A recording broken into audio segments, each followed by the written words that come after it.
Hello everyone, good evening. लक्ष्य point coaching centre में आपका स्वागत है। हम लोग पिछले वीडियो में थेल्स प्रमेय के बारे में देखे थे, बहुत ही सुंदर ढंग से आपको बताए थे, आपको समझ में आ गया होगा। दूसरा हम आपको बता रहे हैं उसी का विलोम।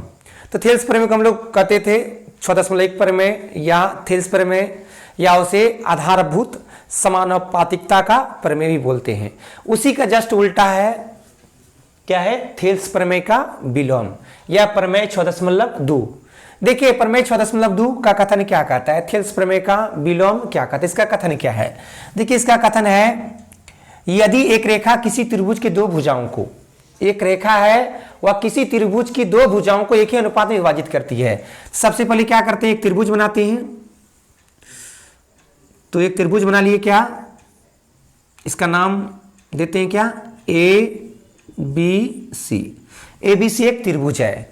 तो यदि एक रेखा किसी त्रिभुज के दो भुजाओं को, तो एक रेखा खींचते हैं, वो क्या है? रेखा आपका डी और ई है। डी और क्या है? ई है। या दो भुजाओं को ए बी और ए सी को, दो भुजाओं को एक ही अनुपात में, मतलब ए डी बटे डी बी और ए ई बटे इसी में क्या करती है? बांटती है।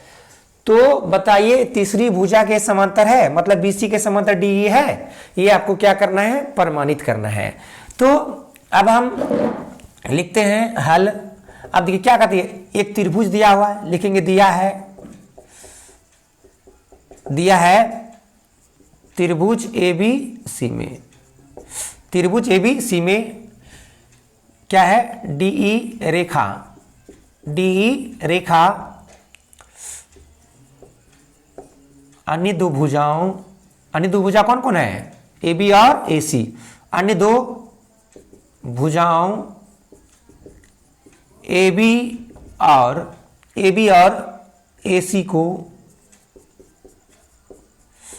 इस प्रकार विभक्त करती है कि ए डी बटे डी बी। ये कही रहा है, यदि एक रेखा किसी त्रिभुज की दो भुजाओं ए बी और ए सी को एक ही अनुपात में, मतलब ए डी बटे डी बी और ए ई बटे ई सी में बांटती है, तो क्या लिखेंगे? ए डी बटे डी बी बराबर क्या लिखेंगे? ए ई बटे ई सी। इसको आप मान लीजिएगा समीकरण 1। बांटती है तो वह तीसरी भुजा के समांतर होती है। ये तो आपको क्या करना है? सिद्ध करना है। तो क्या लिख लेंगे? सिद्ध करना है। क्या आपको सिद्ध करना है? सिद्ध करना है कि डीई, सिद्ध करना है डीई समांतर बीसी। यही आपको क्या करना है? सिद्ध करना है। तो देखिए जो आपका कथन दिया रहता है इसी को पढ़िए एक दो बार, और सबसे पहले चित्र बनाइए, उसी के अनुसार यहाँ पे जो दिया रहता है इसी चीज को यहाँ पे लिखते हैं, और आपको क्या प्रूफ करना है उन चीज को यहाँ पे आपको वर्णित करना है। तो सिद्ध करना है आपको क्या है? ये जो तीसरी भुजा के समांतर यह है डी है, ये आपको सिद्ध करना है। चलिए आप रचना या बनावट लिखते हैं। रचना में देखिए हम उल्टा मानते हैं, यदि संभव है तो माना कि डीई जो है कमा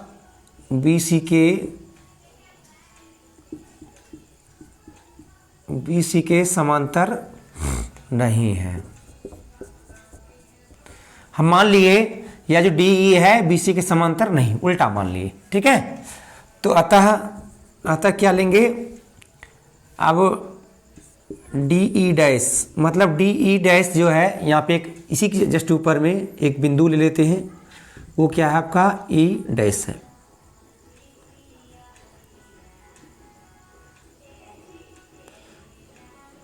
यहाँ एक बिंदु ले लिए,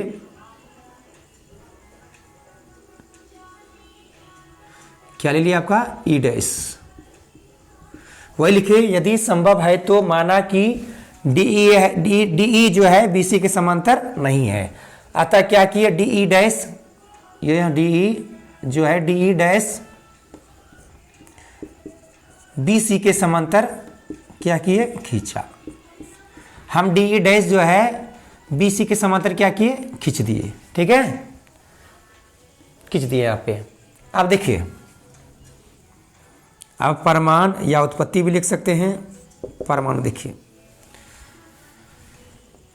चूंकि डी डैश जो डी डैश बी सी के क्या है, समांतर है। नहीं, कैसे? रचना से। ये रचना से हम क्या किए, डी डैश बी सी समांतर खींचे। अब आपको जो पिछले वीडियो में पढ़ाए थे थेल्स प्रमेय, उस प्रमेय को याद कीजिए। उन्होंने कहा था यदि किसी त्रिभुज की तीसरी भुजा के समांतर एक रेखा खींची जाए तो उसको क्या करता है, समान अनुपात में विभाजित करता है। नहीं, जब समान अनुपात विभाजित करता है तो क्या लिखेंगे, थेल्स प्रमेय से। ये थेल्स महोदय ने प्रूव करके बताया था। तो क्या होगा, या जो डी डैश है बीसी के क्या है, समांतर है, बीसी के समांतर है। तो क्या होगा, एडी बटे डीबी, एडी बटे डीबी बराबर क्या हो जाएगा, एई बटे ईसी। एई डैश बटे ईसी। इस बिंदु का भी भूल जाइए, एई डैश बटे ई डैश सी। ठीक है, तो इसको क्या मान लेते हैं, समीकरण 2। अब देखिए समीकरण 1 और समीकरण 2 को देखिए। इसका लेफ्ट हैंड, इसका भी लेफ्ट हैंड बराबर है। तो जब बायां पक्ष बराबर होता है तो दायां पक्ष भी दायां पक्ष क्या हो जाएगा, बराबर हो जाएगा। इसलिए क्या लिखेंगे, समीकरण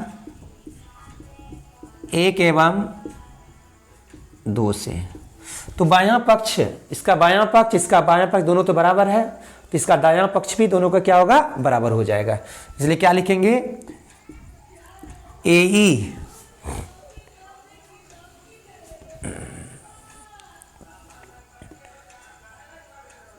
एई बटे क्या लिखेंगे, ईसी बराबर क्या लिखेंगे, एई डैश बटे ई डैश सी। लिख दिए। चलिए यहां होगा। अब दोनों पक्षों में क्या करेंगे, दोनों तरफ एक जोड़ने पर, दोनों तरफ एक जोड़ेंगे। देखिए ए बटे ई सी प्लस 1 बराबर, देख लीजिए, ए डैश बटे ए डैश सी। अब प्लस क्या करेंगे, 1 करेंगे। अब इसका लघुत्तम लीजिएगा तो क्या हो जाएगा आपका, ई सी हो जाएगा। अब देखिए ए ई प्लस ई सी बराबर, इधर से क्या हो जाएगा, A E dash plus E dash C बटे क्या हो जाएगा, ई डैश सी।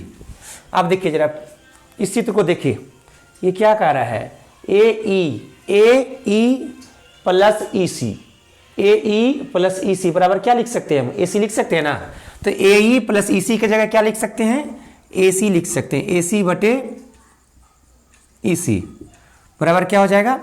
आप देखिए यहाँ A E dash plus E dash C, तो बराबर क्या लिख सकते हैं, ए सी। इसके जगह भी हम क्या लिख सकते हैं, ए सी लिख सकते हैं। तो अब ई डैश सी, अब ऊपर ऊपर क्या होगा, कैंसिल हो जाएगी। तो इसको कटा दीजिए, क्या बचेगा यहाँ पे, ई सी बराबर ई डैश सी।